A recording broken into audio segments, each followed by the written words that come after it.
Bueno, pues bienvenidos a un episodio más de este Planet Talks, de este podcast de planetacademia.com. Hoy tenemos a un urólogo no solo universal, sino que un tipo estupendo que a mí particularmente me ha tratado desde hace muchos años con mucho cariño, por lo que le estoy muy agradecido, que es el doctor Enrique Pérez Castro, ¿no? El doctor Enrique Pérez Castro, además de ser urólogo en La Paz durante muchos años, en el Hospital La Luz, siendo un referente en la cirugía de la litiasis, es quizá conocido universalmente por ser el inventor de la ureteroscopia. Fue un cambio absoluto de manejo de la cirugía de la litiasis. Por lo tanto, es un honor, Enrique, que vengas aquí a No, verme. por Dios.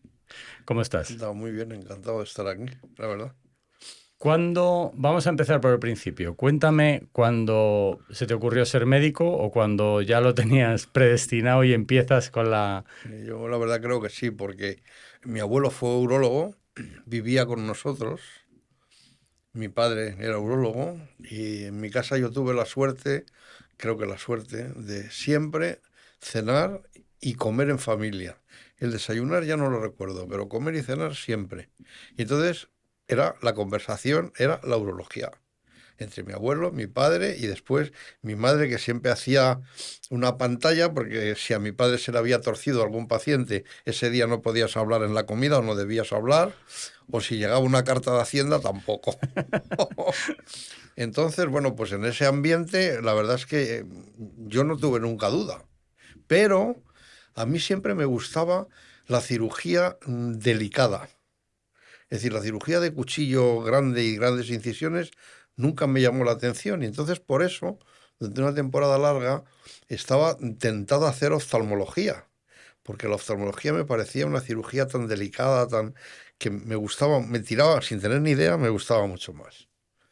Entonces, bueno, pues pasó una cosa y es que don Luis Cifuentes de Late, que fue uno de los grandes popes de la urología española, jefe en aquel momento de la Fundación Jiménez Díaz, un hombre al que yo siempre he admirado mucho porque era un enciclopedista, era un hombre con una gran cultura, un hombre que hablaba muy bien francés, hablaba bastante bien alemán, hablaba bastante bien inglés, tocaba maravillosamente el piano, que siempre ha sido una de mis mayores envidias. Me invitó, no sé muy bien por qué, yo creo que por la amistad que tenía con mi padre, porque los dos fueron los fundadores de la revista española de urología, Archivos Españoles, que fue durante muchos años la única. Me invitó de estudiante todavía a un curso magnífico que organizó él en la Fundación Jiménez Díaz. Y allí apareció un individuo que para mí fue como ver películas de Jacques Cousteau, un individuo que filmaba la cirugía endoscópica y que a mí aquello me pareció que era la repera. Y entonces, como él tenía la suerte de hablar bien alemán, porque mi madre era alemana y me había obligado a leer la abeja maya en alemán y caracteres góticos a fuerza de bofetadas muchas veces, pues hablaba bastante bien alemán. Y entonces me fui a hablar con él. Y le dije, mire usted, esto me ha vuelto loco y tal, yo termino la carrera dentro de unos meses y tal, me encantaría aprender esta cirugía. Dice, pues nada, chaval, vente a mi clínica. Así, sin ningún problema. Claro, yo me quedé como me han tocado las quinielas. Y bueno, terminé la carrera y nada, terminé la carrera, cogí mi cochecito y con mi mujer nos fuimos para Stuttgart. Y ahí este tío era, Reuter se llamaba, que era entonces uno de los popes de la cirugía endoscópica, porque la cirugía endoscópica entonces se hacía en Estados Unidos en algunos sitios, en Europa era él y Mauermayer en Múnich, eran, yo creo que casi los únicos que lo hacían, o por lo menos que lo hacían brillantemente, y allí me fui a su clínica. Me metieron en su clínica en una residencia que tenía para sus enfermeras y me dieron un estupendo dormitorio con derecho a cocina y tal. Y ahí estuvimos por bastantes meses. Yo a las 7 de la mañana empezaban a operar aquellos tíos y siempre pensaba, digo, "Jo, yo que nunca me he levantado a esas horas nada más que para cazar y que me tengo que levantar ahora aquí para estar en un quirófano". Pero curiosamente a las 11 de la mañana habíamos acabado. Y digo, qué manera de perder el tiempo, ¿por qué nos hemos levantado a las 7 de la mañana si a las 11 hemos acabado la cirugía? Entonces todos los días comíamos además con él y con su mujer, mi mujer y yo los cuatro, A veces estaba una hija suya que tenían, que era la hermana pequeña de Matías, que luego fue un urologo también muy conocido. Y allí estábamos en su casa comiendo, porque era todo un edificio que era toda la clínica.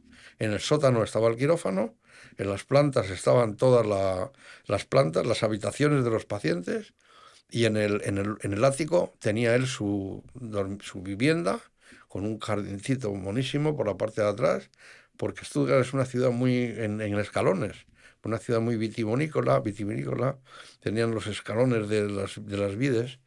Así, y así es la ciudad. Entonces, bueno, pues lo que estaba a ras de calle era la planta baja y una más abajo el sótano, pero luego ibas subiendo para arriba y como estabas contra la montaña, pues arriba en el ático tenía hasta su jardín. Estaba una casa preciosa. Y ahí estaba todas las mañanas viéndole operar, con una óptica de enseñanza bastante burda que tenía él, rígida, que se veía regular. Y de vez en cuando me dejaba asomarme, no siempre, en los momentos difíciles quitaba la óptica de enseñanza para poder operar mejor.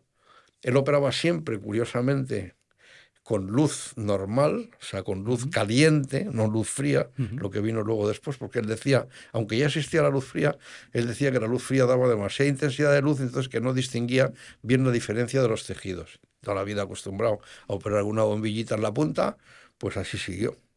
Y después, muy curiosamente, nunca se ponía guantes.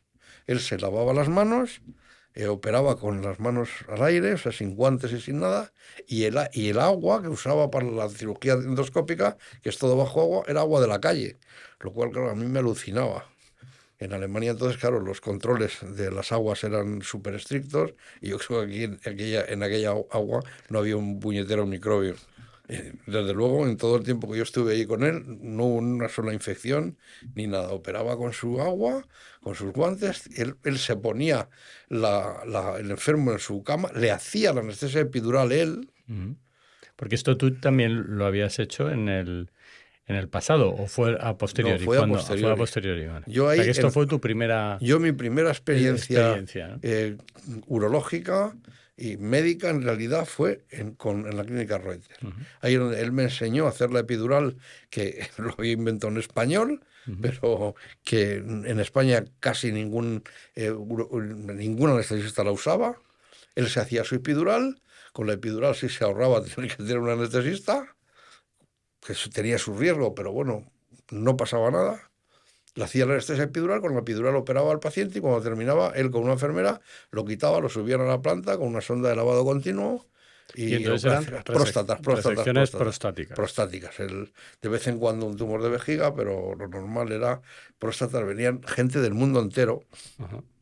Y a eran, y operar. eran resectores también digamos, Receptores con el sistema normales, Iglesia normal, con... No, sistema del clásico, él toda la vida. Lo que pasa es que él, como estaba hasta las narices de mojarse, aunque él inventó un delantal maravilloso que luego yo le copié y que me hicieron en Madrid y que lo llevé muchas veces a mi clínica privada cuando yo operaba en la clínica Loreto, y en La Paz lo llevé también, un delantal que me hicieron que era fenomenal porque se metía debajo del paciente y entonces tenía como una manga, era como una trompa de elefante, y ahí caía todo el agua y te lo atabas al cuello y no te mojabas nada. Pero claro, él empezó a pensar y entonces hizo un sistema de doble corriente con un trocar, que al profesor con el Valdivia de famoso Zaragoza le trocar, encantaba ese sistema, y entonces era un sistema de doble corriente, digamos, de lavado continuo, pero Vale. desde el abdomen, desde el pubis hasta el resector. Sí, Era un sí. resector normal y corriente. Normal. Claro, yo el sistema del trocar suprapúbico lo aprendí de Gaspar también y Claro, lo utilicé. claro. Pero no sabía si era de Matías o del padre. Era del padre. Y después ya empezó ahí, casi a la vez, a Iglesias se le ocurrió lo del lavado continuo a través del mismo resector. Vale. Y ahí empezó la pugna de uno con otro. ¿Y esto estamos hablando de qué año? Estamos hablando del año 74, 75. ¿Y tú le habías visto porque había grabado con una cámara? Con una cámara la de cirugía, 16 milímetros Beaulieu, la cirugía en 16 milímetros. Y entonces con esa cámara montaba unas películas maravillosas y las proyectaba al cine, pero vamos, impresionante de calidad. O sea, mucho mejor que los primeros vídeos que vinieron después. La calidad no tenía nada que ver. Claro. Después ya el vídeo ha ido mejorando muchísimo, pero al principio no tenía nada que ver. Entonces, claro, lo que era increíble es que él pudiera, yo nunca le vi a él hacer películas, le vi a operar, hacer películas nunca. Entonces, pero las presentaba, claro, las haría. Pues claro, sujetar aquella máquina bolígrafo, que luego yo lo sufrí, porque claro, yo empecé también queriendo hacer películas para demostrar aquí en España que se podía hacer eso. Y pues mi suegro tenía una máquina bolígrafo que se la incauté, y con esa, y con unos cuerdas de la lámpara de quirófano, la sujetaba. Hoy me parece casi un milagro, pero la sujetaba y podía operar con ese pedazo monstruo, porque claro, no había ni óptica enseñanza, ni nada, era Claro, apartar claro, claro. directamente la bolía A la óptica, a claro, a porque la óptica, entonces era claro. operar con el Operar ojo a través en la óptica, de ¿no? aquella cámara. Bueno, era auténticamente épico. La Bueno, verdad. entonces tú estás allí, la estancia que ¿cuánto fue? Estuve allí, estuve 6 o 7 meses y entonces ya me volví a España y entonces empecé, había un concurso oposición dentro del hospital, entonces llamado Francisco Franco y Gregorio Marañón, de la Diputación, y ahí me dieron la plaza de residente, que era un poco por designación directa, no había MIR ni nada de esas cosas todavía, y ahí empecé a trabajar, a hacer mi residencia. Entonces ahí estuve 3 años entonces en la residencia, solo de urología, ahí no rotábamos en ningún sitio. Y ahí en esos ratos, esos 3 años, me forré a hacer cirugía endoscópica. Ujú. Porque claro, pensábamos 6 y 7 casos de cirugía endoscópica en una mañana. Una mañana a la semana era, unas mañanas a la semana era fimosis, Ujú. nos forrábamos a hacer fimosis como éramos residentes, y otra semana cirugía, otro día cirugía endoscópica. Y ahí es Y, donde hacías tú la anestesia y epidural ahí es donde yo también hacía, claro, hacía la anestesia epidural y entonces aquello se empezó a correr por el hospital. Entonces, como los anestesistas no lo conocían, cuando había un paciente en una situación grave que no lo podían dormir porque tenía un problema cardíaco o pulmonar importante, me llamaban a mí para que yo le hiciera la epidural y después ellos le cortaban la pierna o lo que le Ajá, pasara, ¿no? ajá. Lo operaban, pero el anestesista de la epidural de todo aquel hospital era yo de residente. Hoy hubiera sido imposible eso, ¿no? Pero bueno, en aquella época todo era más fácil, digamos, menos estricto en muchas cosas. Y bueno, y así hice toda mi residencia y cuando terminé mi residencia, yo, como había estudiado en la Universidad Autónoma, en la Universidad Autónoma, en la Facultad de Medicina de la Universidad Autónoma, que entonces teníamos 3 hospitales: el Hospital de la Princesa, la Fundación Jiménez Díaz y La Paz. Y a mí me tocó La Paz. La paz que se había creado en el La Paz, que había quedado 69, ¿no? Por no ahí. sé si años O sea, así. ya llevaba como 10 años. Eso es. Y Ujú. ahí había un jefe de servicio de urología, que era un urologo brillantísimo, que súper conocido en el mundo entero, porque era un auténtico mago de la cirugía. Y yo lo conocía y tenía una relación con él porque él había sido a su vez en una época discípulo de mi padre en el antiguo hospital provincial, del que aquí estamos muy cerca. Ujú. Ahora es el Reina Sofía, pero Ujú. entonces era el hospital provincial. Y entonces yo lo conocía por esa relación, entonces me fui a hablar con él, le dije que me gustaría ser de adjunto en su servicio, entonces sí que ya había un concurso de oposición, me presenté al concurso de oposición, gané la plaza y entonces me fui a trabajar con él, ya habiendo terminado la residencia, de adjunto. Ujú. Y había gente en el servicio, que siempre hay gente graciosa, que decía: ahora creo que va a venir a trabajar con nosotros Estrellita Castro. Pues bueno, ahí se presentó Estrellita Castro. La verdad es que tuvo una relación excelente con todo el mundo en aquel servicio. Y bueno, y hacíamos de todo, ¿no? Pero claro, a mí, como ya mi jefe sabía mi dedicación, pues me dejaba hacer mucha más cirugía endoscópica a mí que a los demás, y tenía un quirófano maravilloso para cirugía endoscópica, una mesa americana estupenda, con rayos X para hacer radiografías en el momento si era necesario, tenía un equipamiento magnífico, tenía una cámara de fotografías robot estupenda, tenían también una cámara de cine, una Bolívar, pero ya del servicio. En fin, lo tenía súper montado porque como era bastante conocido a nivel nacional e internacional como urólogo, en las direcciones del Hospital de La Paz lo cuidaban. Y entonces cuando él pedía algún instrumental o alguna cosa, normalmente se lo concedían. Por lo Porque tanto, estábamos muy bien montados. que era José Antonio José Martínez Antonio Piñeiro, ¿no? Martínez Piñero. ¿Qué edad tendría él por aquel entonces? Porque sería 50. por ahí, ¿no? Por ahí. O sea que ya era una estrella Ya, consagrada. O era una sea, estrella, una estrella. Una estrella era un fenómeno de la cirugía abierta, hacía las uretras como nadie y bueno, él había hecho, de muy jovencito había hecho ya una técnica para las estrofias vesicales, Ujú, que era una cirugía muy seria. Era un tipo muy, ujú. muy habilidoso, muy estudioso eh, y con un carácter terrible. Porque Iracundo, ¿eh? las broncas en quirófano eran muy importantes, pero bueno, después no era nadie. Era eso, yo creo que la tensión Ujú. del momento quirúrgico de pronto empezaba a dar voces y tal, pero bueno, no pasaba nada. Porque entonces, la urografía, por ejemplo, ¿las hacíais vosotros? ¿O las placas? Creo que había en la bodeguita allí antes de quirófano, ¿no? Teníais como un aparato de rayos donde hacíais... Nosotros nos lo hacíamos casi todo. Ujú. Teníamos una habitación donde hacíamos el estudio urodinámico. A mí me tocó una temporada, era horrible, a mí me parecía espantoso. El estudio urodinámico consistía en que venía una persona, muchas eran mujeres, recuerdo, le ponías una sonda y le inyectabas sus sueros en la vejiga y ibas haciendo una gráfica en un aparato enorme que había allí, que también le habían concedido a José Antonio Martínez Piñeiro, y que esos unos bates urodinámicos habría en España dos, yo qué sé.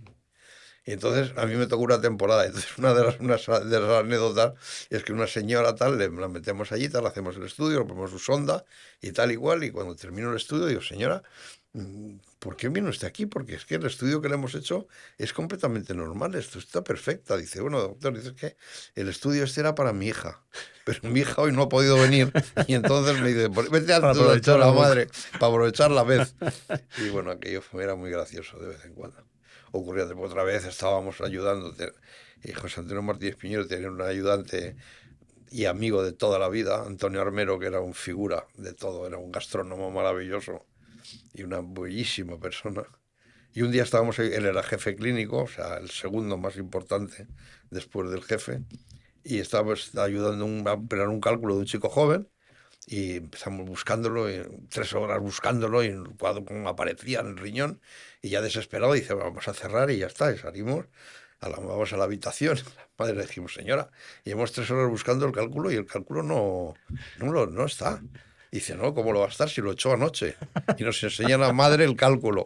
Y le decimos, pero no, señora, ¿y esto? Dice, es que si le digo que no ha echado, no lo operan. O sea, unas cosas nos pasaban, Y estabais unas en la cosas muy... sexta planta del Estábamos en general, la igual que sexta ahora, planta de ¿no? la O sea, general. no ha cambiado. Nada, en un cuartito la urodinámica, en una cosa delante del quirófano había el sitio donde hacíamos los CUM, las Ujú, cisturetrografías miccionales seriadas. ujú. Las urografías las A hacían las fotografías de normalmente abajo, abajo. vale. Pero nosotros hacíamos, porque el jefe decía, y tenía razón, que los radiólogos no hacían eso bien.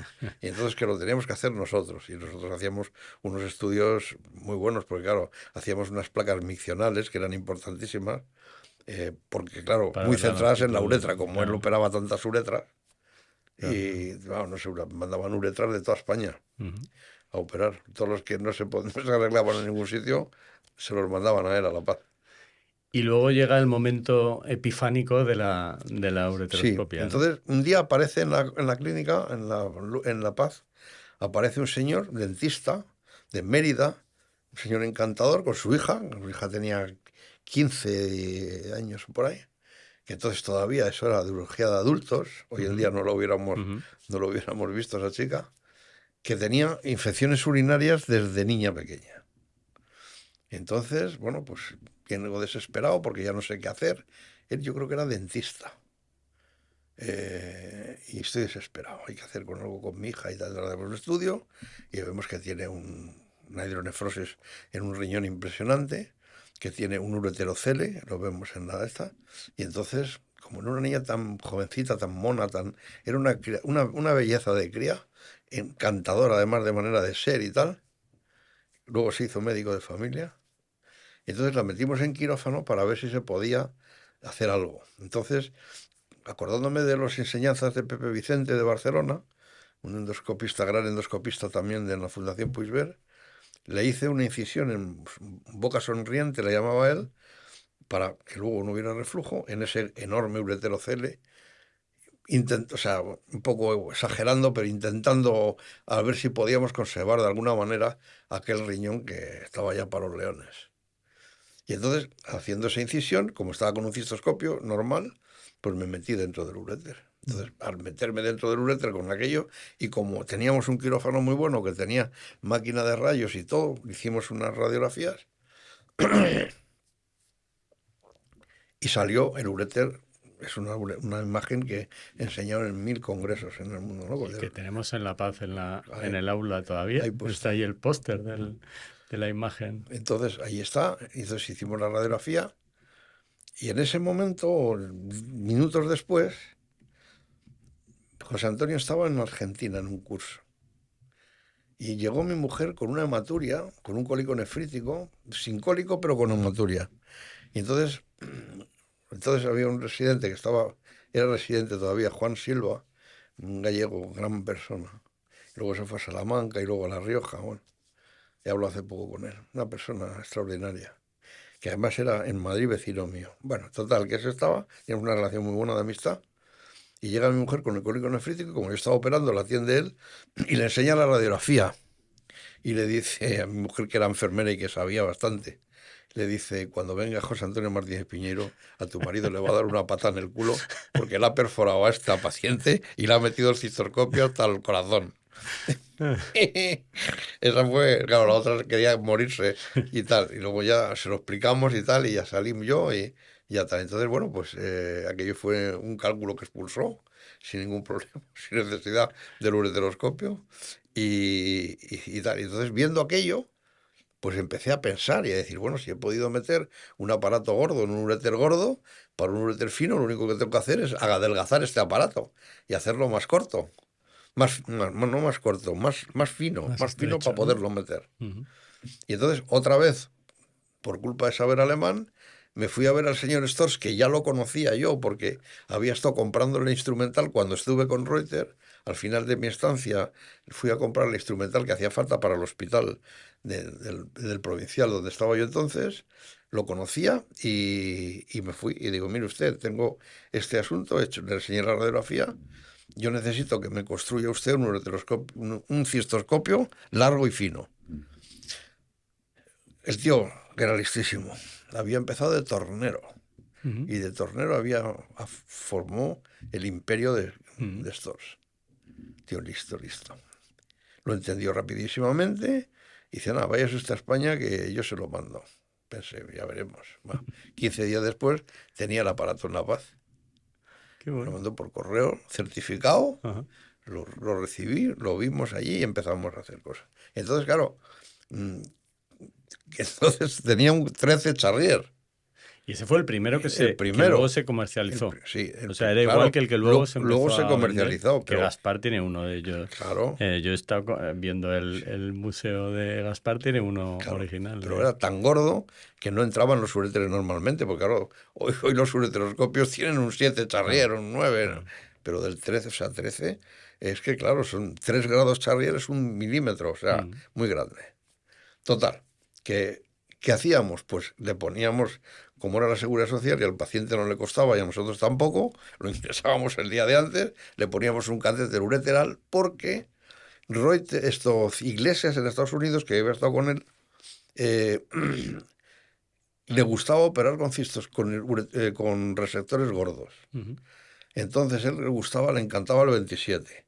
Entonces, para no tener problemas, la noche de antes al paciente le ponía una sonda de Foley. Ujú. Le ponía el sonda de Foley y cuando lo llevaba al quirófano al día siguiente, con esa dilatación de nada más de unas horas, por aquella uretra pasaba lo que fuera. Ujú. Entonces yo, acordándome de aquello, digo: esto le voy a poner un catéter ureteral, y efectivamente funcionó. Ujú. Podíamos meter aquel enorme aparato en la mayoría de los uréteres sin ningún problema. Ujú. Entonces nos metíamos y entonces veíamos el problema, normalmente piedras, a veces tumores, pero ahí estábamos y no podíamos hacer nada. Claro. Y entonces, claro, Porque entonces no tenía canal de trabajo, era no solo te- el tenía canal de trabajo, tenía un solo canal de trabajo. Ujú. Y entonces, por eso, una vez Luis Hidalgo y yo metimos una sonda de Dormia. Ajá. Entonces, con esa sonda de dormia, viendo, enganchamos una piedra bastante gorda y pudimos sacar el ureteroscopio y ahí se quedó el dormia que no salía. Entonces, acordándome de los trabajos originales de Enrique Dormia, que fue urólogo de un balneario, que es donde se le ocurrió la sonda de dormia, Ajá. le pusimos un peso, un suero, y entonces, como teníamos tal miedo de que le íbamos a destrozar el uréter, nos quedamos Luis y yo a dormir en La Paz para ver qué pasaba. Y afortunadamente, el peso hizo Parió. que pariera aquella mujer su piedra y fue fenomenal. Pero que ahí empezamos a pensar. Entonces, para piedras un poco más pequeñas, yo necesitaba unas pinzas, que era lo lógico, ¿no? Entonces hablé con los alemanes y para que me entendieran, y me decía, mire usted sabe cómo son las camas en América, las camas en los hoteles que se llaman king size. Pues king size necesito yo una pinza. Usted es un pinza king size para poder coger la piedra y poderla sacar. Y con esa pinza he sacado muchísimas piedras porque no teníamos ningún sistema. Ajá. Luego ya poco a poco empezaron a venir. Primero empezó el Swiss-Lithoglass, luego había otro, había varios, empezaron varios. Un láser también, un láser de colorante, que era, hasta que lo montabas y empezaba a funcionar, era, vamos, complicadísimo. Luego una vez que ya lo tenías dentro, ya más o menos rompía, pero... Y ya por fin vino el láser Olmio, que eso es, vamos, maravilloso. Ajá. Ese tío le tienen que dar el premio Nobel porque es que llegas con la fibra del láser, tocar la piedra y ya la tienes rota. Es una auténtica gozada, ¿no? Y eso poco a poco fue avanzando, y incluso tumores. Operamos tumores de bajo grado. Hacía un truco que es meter una sonda ureteral, le cortaba la punta y por la punta sacaba el fiador metálico de la sonda. Con eso le cortaba la base. Cuando eran Ujú. muy pediculados, le cortaba y después con la pinza le sacaba el tumor y quedaba la base. La base le daba un toque de coagulación Ujú. y así tengo varios casos con Unblock. muchísimas... Ahora eso ¿Eh? es el unblock que Claro, llaman ahora que se ha claro, puesto de moda en la claro. vejiga, ¿no? ¿Y cómo fue la comunicación del hallazgo? Es decir, cuando presentasteis el trabajo en algún congreso Bueno, o pues lo primero fue, como yo tenía enchufe, porque mi padre era el director, lo publicamos en Archivos Españoles de Urología. que todavía tu padre Es, era el director, mi que padre habían todavía era sido director, porque estoy los... hablando de 1980. Ajá. Y los fundadores fueron Cifuentes, Cifuentes, Puigvert sí, y mi y tu padre. padre. Ujú. Y bueno, Puigvert, Bueno, tenías enchufe, pero era como para publicarlo, quiero claro, decir. claro. Sí. No, Sí, pero quiero decir, no hiciste enchufe uso de de... que lo publicaron pronto. Ya, ya, ya. Entonces, bueno, pues nada, lo publicamos con el nombre de Piñeiro y mío, que Ujú. era mi jefe, y con fotografías y tal, igual, bien. Y ya pues empezó a correrse, y luego ya empezó eso a correrse, entonces ya empezaron a llamarme de sitios, sobre todo a dar conferencias. Ujú. Y entonces, bueno, pues con el rollo del ureteroscopio, pues recorrí el mundo entero. Ujú. Estaba en Argentina, en Indonesia, bueno, en todos sitios. Y entonces, bueno, perdona que te he interrumpido. Estábamos con el Sí. diámetro grande. ¿Y cómo es la siguiente conversación con Storz? Por la siguiente conversación con estos es que le digo que primero tienen que hacer un ureteroscopio que tenga una punta diferente, porque yo le explicaba al señor Storz, mire usted, cuando yo entro en un ureter es como si usted se quiere meter debajo de una cama con un sombrero de chistera. ¿Qué tiene usted que hacer? Meterle así la cabeza para que no arrancarle el sombrero. Ujú. Si quiere usted meterse con el sombrero. Entonces, si me hace usted un piquito, un pequeño sombrero de copa en Ujú. la punta, yo puedo meter esa punta y voy a entrar mucho más fácil. Y después tenemos que disminuir el calibre al máximo como sea. Entonces empezaron a hacer cada vez menos, cada vez menos, cada vez menos. Y bueno, pues la verdad es Y que él accedió a a hacerlo todo, y todo, lo... todo. Él, todo lo que le dijéramos, él me hizo el endoscopio, me hizo la pinza. Y luego, otro de los problemas que teníamos era que, claro, como aquello tan fino y nos metimos en un uréter que era muy fino, la visión no era muy buena porque no tenía suficiente potencia el agua para Ujú. lavar Ujú. y que pudiéramos ver aquello como Dios manda, porque ahora en la vejiga no tiene ningún problema, porque tienes una cavidad grande, entra el agua y sale y perfecto, pero ahí no. Entonces tuve la suerte de que una señora me dijo que fuera a ver a su amiga que la operaban de un menisco, y Ujú. entonces fui a ver cómo operaba un traumatólogo amigo mío un menisco. Y entonces, claro, ellos metían un canuto en un lado, un canuto en el otro, entrada y salida a chorro libre, y el agua la lanzaban con una bomba de infusión líquida que fabricaba un alemán que se llamaba Vis. Entonces yo cuando vi aquello, vi el cielo abierto, digo, esto va a ser para mí maravilloso. Entonces, otra vez con el alemán, me fui a ver al señor Bis, que era alemán, y le dije, mire, usted ha visto esta bomba maravillosa que usted fabrica, yo necesito que me haga usted una para urología, pero claro, no puede ser a chorro libre. Tiene que tener un sistema para que cuando llegue una presión determinada se corte el agua para que no reviente el riñón. El tío, otro listo, lo enseñó enseguida. Me mandó el primer aparato y que yo fue porque, claro, nos sentábamos, el anestesista se sentaba en las bolsas de líquido, de las bolsas de irrigante, se sentaba para tener más presión. Era una cosa antidiluviana. Bueno, y entonces ya con eso mejoró muchísimo la visión. Y entonces, bueno, ese aparato de Vist primero lo compró Stors. Stors le ponía el nombre de Stors, pero era Vist. Después Olympus, le ponía el nombre de Olympus, pero era Vist. Y bueno, y siguen existiendo, Sí, sí. y mucha gente lo sigue usando el aparato ese. Sí, sí. Y bueno, pues la verdad es que ayuda bastante. Entonces, sobre todo, entre esa buena visión, los aparatos que se fueron haciendo cada vez más finos, el maravilloso láser Olmio y tal, pues la verdad es que las litiasis del uréter tienen una resolución francamente buena, rápida y muy eficaz.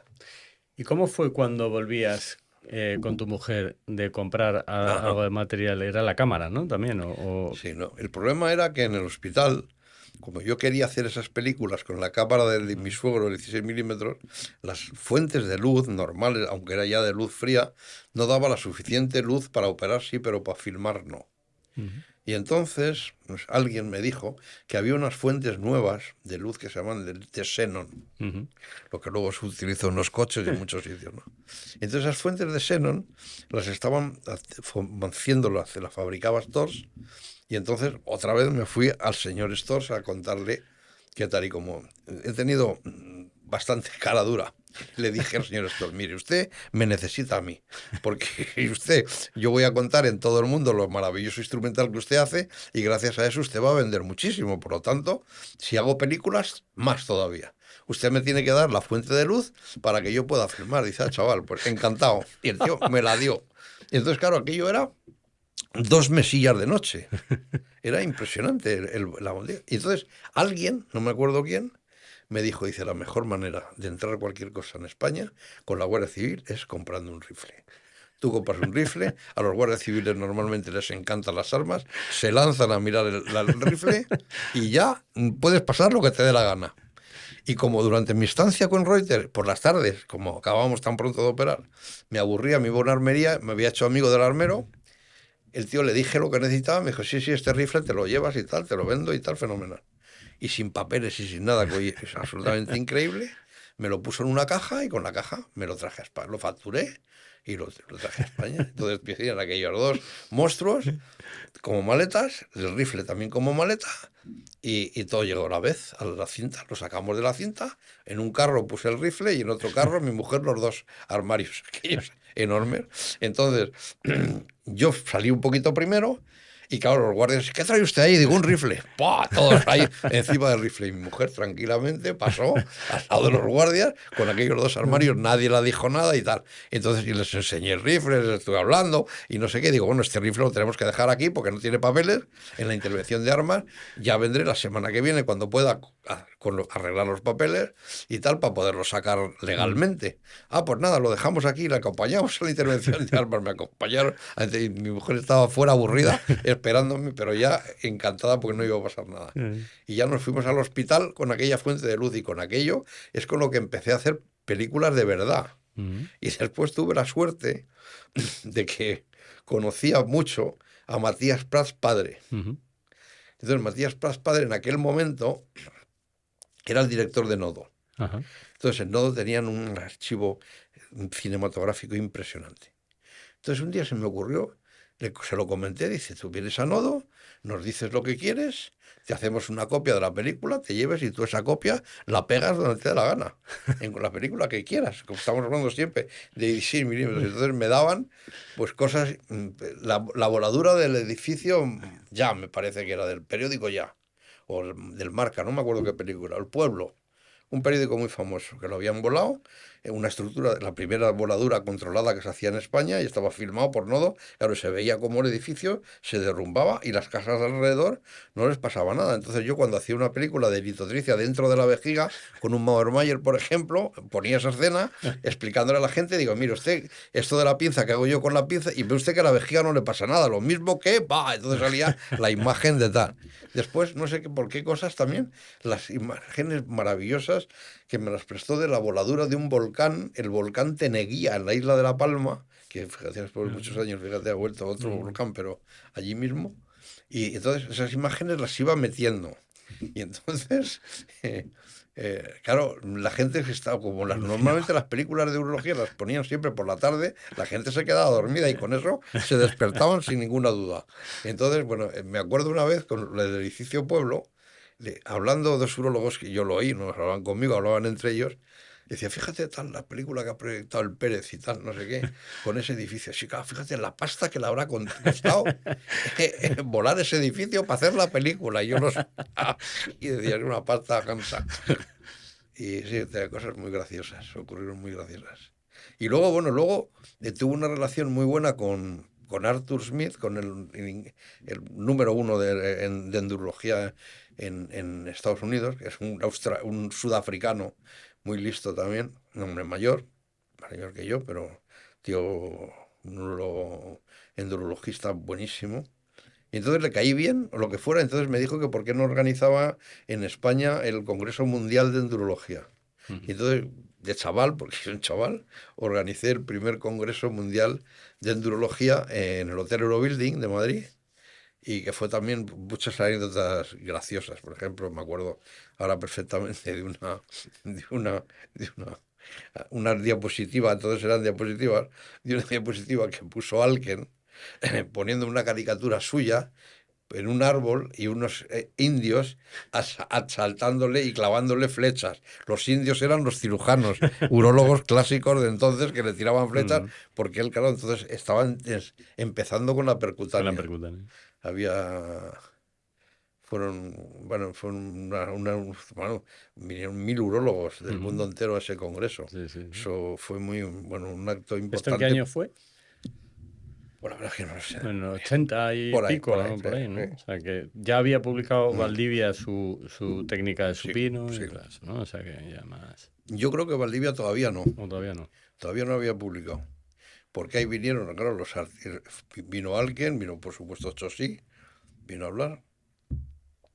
Y era cosas de litotricia, cosas de percutánea y cosas de ureteroscopia. Entonces, vamos, estábamos empezando, ¿no? Con todas las cosas. Pero vamos, fue un congreso que fue muy movido. Sobre todo que es, aunque me esté mal el decirlo, fue el único congreso que yo he estado nunca en donde el tiempo era al minuto. O sea, tú cogías a las 9:05, empezaba la comunicación de tal, y a las 9:05 empezaba. Porque a todos los coordinadores de mesa y a todos los cogí el día de antes, les di una charla y dije, mira, lo más importante es el tiempo. Efectivamente. Porque es que, claro, tú llegas a un sitio, voy a estar, y llegas a las 11:10 y resulta que ya ha pasado o que falta una hora para que empiece. O sea, Sí, eso no... es un problema que hay actualmente, Claro, ¿verdad? Y que efectivamente es una falta de respeto para todos. absoluta, absoluta. Y aquello funcionó Mm, como un reloj. como un reloj, ¿no? Cuando se propone... ¿Y cuándo te vas de La Paz? ¿Esto todavía estabas en el hospital? Sí, ¿Todavía estabais yo estoy de haciendo...? La Paz. Bueno, pues la salida mía de La Paz fue por dos motivos. Una fue porque cuando empezó el socialismo de Felipe González, que entonces nos parecía muy agresivo, lo que ha cambiado la vida. Bueno, pues nos parecía muy agresivo. Hubo Porque, una... perdona, tenías ya tu actividad privada en la Clínica Sí, Loreto, ¿no? yo sí, sí. Que fue donde empezaste. Claro, yo empecé por la tarde, trabajaba en la Clínica Loreto y por la mañana estaba en La Paz. Entonces, empezaron a meterse oficialmente, digamos, entre comillas, con los médicos. Entonces, bueno, fue tan tremendo que una vez unos asaltantes que cogieron unas batas y unos gorros y unas mascarillas y asaltaron el banco que había delante de La Paz. Había unos jardincitos y había una caja de ahorros. La asaltaron, se llevaron todo el dinero de la nómina de los médicos, que mucha gente cobraba allí en efectivo, Y entonces en toda la prensa salió que los médicos habían asaltado el Banco de la Paz. Y entonces eso se fue poniendo cada vez más feo y en La Paz había, a pesar de Piñeiro, pues ya con el socialismo no tenía tanta fuerza para que le compraran cosas, porque nunca ha demostrado mucha afición a ese lado del espectro político, pues yo tenía que llevar instrumental mío Ya. para operar en La Paz. Y como mi mujer era enfermera que me ayudaba en la calle, una de las veces fue, yo le iba a dar el instrumental para que se lo llevara a esterilizarlo para poder operar por la tarde a nuestros enfermos. Y entonces en una de esas salidas, varias gente allí de la puerta la empezó a incripar que se estaba robando el instrumental. Y bueno, pues curiosamente, un miembro importante de Comisiones Obreras, que fue Fidalgo, Ajá. que era un tío de 2 metros, Sí, sí. que es un tío de 2 metros, la defendió y dijo que no, como que pero si yo creo que si no, se la comen. Allí con el instrumental, claro, en unas cajas de Perplex que se veía perfectamente que era el instrumental médico, claro. Y eso ya empezó a fastidiarme. Y luego vino el tema de la litodricia extracorpórea. Ujú. La litodricia extracorpórea, yo me enteré otra vez por mis contactos alemanes que había una máquina que rompía las piedras sin operar y sin hacer nada. Y pensé, eso debe ser la pera. Entonces me fui a Alemania a verlo y vi que era la pera, claro. ¿Dónde esta vez? ¿A qué En ciudad? Múnich, En en Múnich. Múnich estaba Chaussy con Ujú. las primeras pruebas, estaba todavía haciendo perros, Ujú. les metían cálculos de humanos a los perros, se los rompían y algún paciente de vez en cuando, una chica joven, fue la de los primeros. Ujú. Y esos los perros y la chica joven fue lo que yo vi. Y claro, cuando vi cómo las piedras se deshacían sin tocar al paciente, aquello me parecía ciencia ficción. Y pensé, digo, esto tiene que venir a España como sea. Entonces cogí a mi jefe, que tenía unas miras muy abiertas, convenció, entonces era una directora, no me acuerdo el nombre de la directora, una mujer de La Paz, y nos pusieron un cargo funcionario de la Seguridad Social que nos debía acompañar, porque al final la Seguridad Social era la que tenía que comprarlo.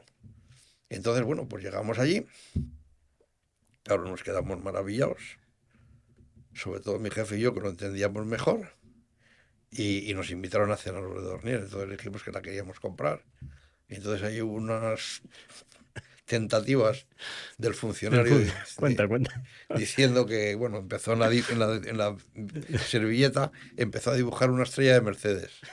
Y entonces le decía al vendedor, al comercial de Dornier, que bueno, que si le daban un coche de esos, aunque fuera un taxi usado, pero con esa marca, que iba a ver muy bien la compra de la máquina de la litodricia.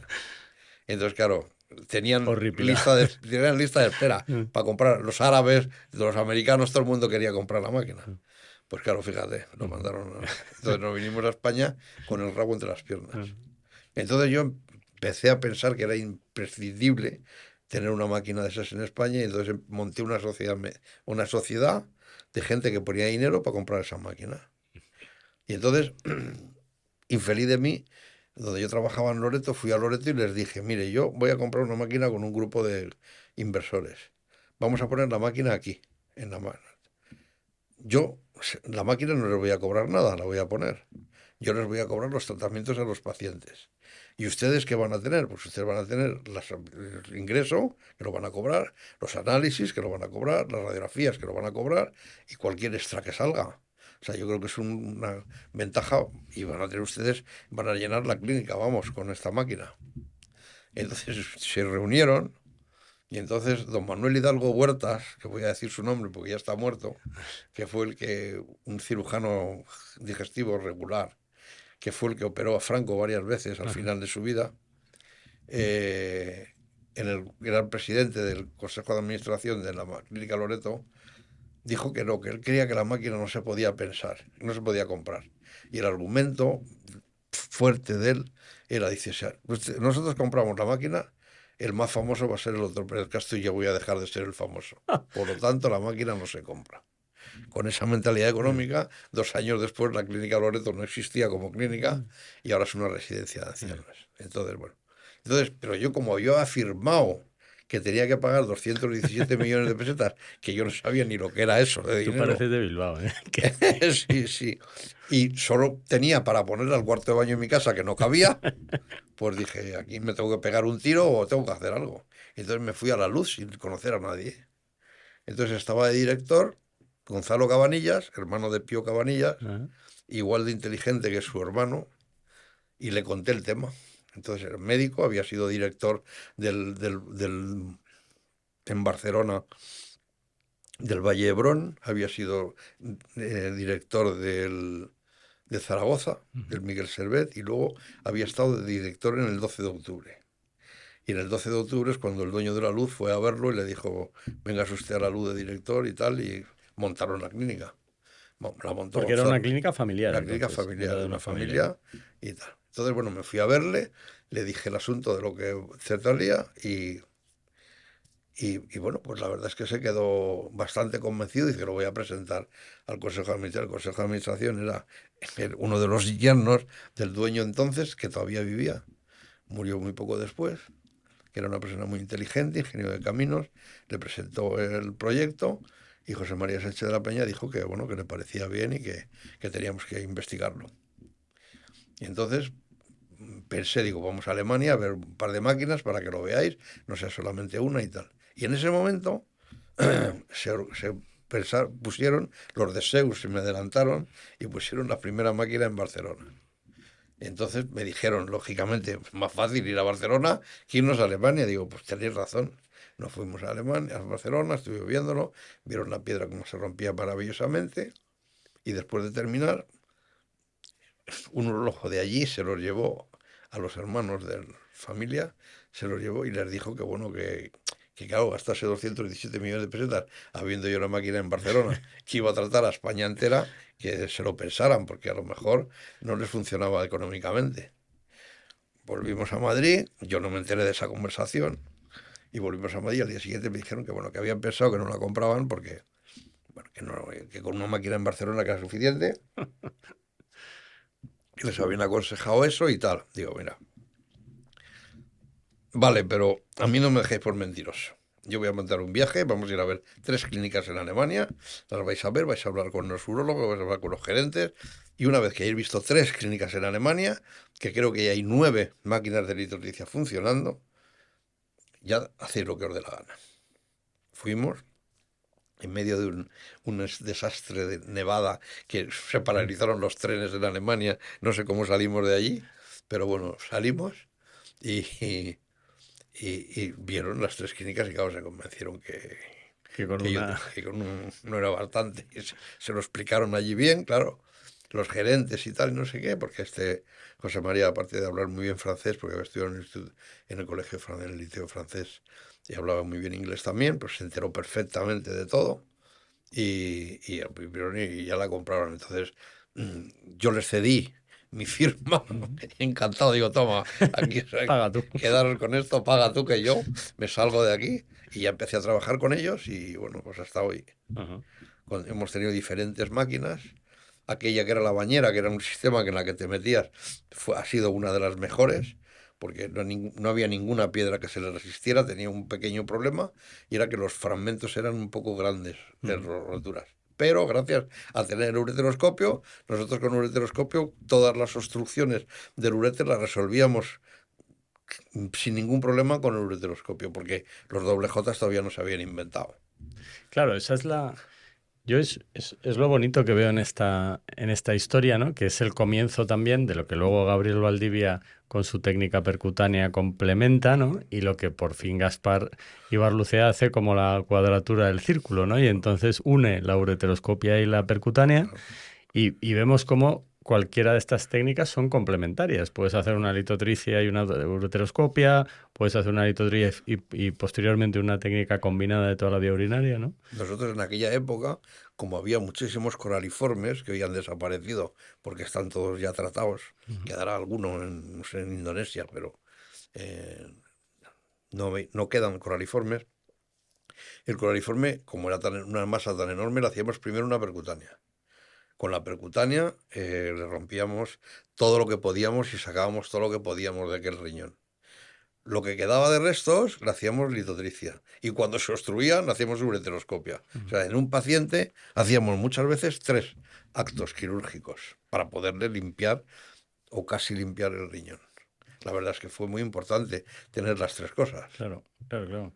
Y otra cosa de la que me sorprendí gratamente cuando os conocí en particular fue el ambiente de camaradería que había entre Sí. todos vosotros, que erais personas muy distintas, digamos, de caracteres distintos, de orígenes distintos, y todos teníais, y bueno, y que se podría pensar hoy en día que incluso podríais llegar a ser rivales en un momento dado, pero sin embargo había un ambiente, ¿no? En particular en el curso de Gabriel Valdivia en Zaragoza y en los cursos que hacíais del grupo de la asociación también muy bueno, ¿no? Nosotros siempre decíamos, y es verdad, que en esos cursos los que más aprendíamos éramos nosotros, más que los alumnos. Porque claro, como teníamos más conocimiento, nos era más fácil aprender cositas que el otro decía y después aplicarlas a nosotros. Y siempre nos hemos llevado magníficamente. Gabriel porque ha sido toda su vida un santo varón, buenísima gente, maravillosa persona y maravilloso urólogo en todos los aspectos, porque era un gran cirujano abierto y después un enorme endoscopista, la percutánea la hacía como nadie, y después Gaspar lo mismo, o sea, después Gaspar a mí me hacía muchísima gracia, primero porque ser cazador, que siempre nos unía, pero tenía una socarronería que a mí me encantaba, y la verdad es que lo hemos pasado divinamente en los congresos, dentro y fuera de España. Cuando íbamos por ahí fuera, también nos lo pasábamos divinamente, porque claro, como nos divertía nuestro trabajo, pues comprendíamos que el otro también le divertía y bueno, eso unía mucho, ¿no? Y luego ya para terminar, tu faceta, digamos, académica, ¿no? Porque de repente te sitúas al frente de Archivos Españoles de Urología, Sí. donde tiene un éxito tremendo la revista, recibís, vamos, miles de artículos, ¿no? ¿Cómo fue esa etapa? ¿Cómo la recuerdas? Pues cuando mi padre en 1944 funda, cree que tiene que haber una revista española de urología. Y entonces él solo le parece tal, y entonces se va a ver a los otros 2 prebostes que los conocía y eran amigos, Antonio Puigvert y, Y Cifuentes. y Luis Cifuentes. Entonces, en aquella época tenías que tener un certificado de que eras del régimen y tal, y que no tenías ningún problema. Luis Cifuentes no lo podía tener porque su familia, astutamente, cuando empezó la guerra, se lo llevaron a Francia. Y toda la guerra la pasó en Francia. Por eso hablaba muy bien francés. No tenía. Antonio Puigvert, que aunque después de la guerra pasaba consulta con una bandera española encima de la mesa para atraer clientes, había estonteado con Esquerra Republicana de Cataluña, tampoco tenía ese certificado. Y el único que lo tenía era mi padre por excautivo, porque mi padre lo cogió, mi padre estalló la guerra española, él estaba en Alemania haciendo urología, allí aprendiendo urología, haciendo un máster que se dice ahora en urología, porque él se había formado de los primeros en Valdecilla, había residentes. Fue el primer hospital español con residentes. Y él se fue allí, hizo la residencia y cuando la estaba haciendo le dieron una beca a Humboldt y se fue a Berlín. Y estando en Berlín estalló la guerra y se vino voluntario a España. Cayó en el Ejército Nacional, yo creo que cayó, porque su padre era del otro bando, más bien republicano, y lo mandaron de médico a Teruel. Y allí estuvo operando toda la guerra hasta que lo pillaron, la pasionaria, cayó Teruel, los pillaron y los mandaron a la guerra, a la cárcel a Valencia. Entonces mi padre tenía ese certificado. Por lo tanto, mi padre era el único que podía poner la revista Archivos Españoles de Urología a su nombre. Y por eso Archivos Españoles de Urología era solo a su nombre. Y había sido a su nombre. Y cuando él murió, pasó por herencia a mí. Total. Que cuando mi padre fallece en 1980, yo me encuentro que no había hecho nunca nada en archivo, no más que meter trabajos a publicar rápido, porque era el hijo del jefe. Me encontré con aquella tostada. Y bueno, yo esto no lo puedo dejar que se muera. Entonces empecé a publicarla, intentar. Intenté que la editorial que lo hacía, que eran unos jetas, lo hiciera mejor, pusiera más dinero, pero no había ninguna manera. Y entonces decidí que yo hacía mi propia editorial y que yo editaba archivos por mi cuenta. Y entonces empezamos a mejorar cada vez más, a meterle inglés, a meter imágenes en color, a extendernos en el mundo. Juan Antonio Martínez Salamanca En ese aspecto ya muy al final nos ayudó mucho. José Antonio Martínez Piñero, padre al principio, luego Luis Martínez Piñero, hijo, fue muchos años codirector conmigo de la Ujú. revista. La verdad es que la levantamos y la pusimos en un nivel muy alto. Pero claro, yo veía, digo, esta revista es mía, la llevo yo. A nadie de mi familia le interesa cederla a la Asociación Española de Urología, lo intentamos varias veces. Ujú. Con varios presidentes lo intentamos de la Asociación Española de Urología, pero claro, ellos tenían su revista, No. entonces era difícil. Ujú. Entonces yo pensaba, digo, el día que yo falte, esta revista se va a ser como si le pones un pez de mantequilla al sol, se va a derretir Ujú. y se va, no vale más nada.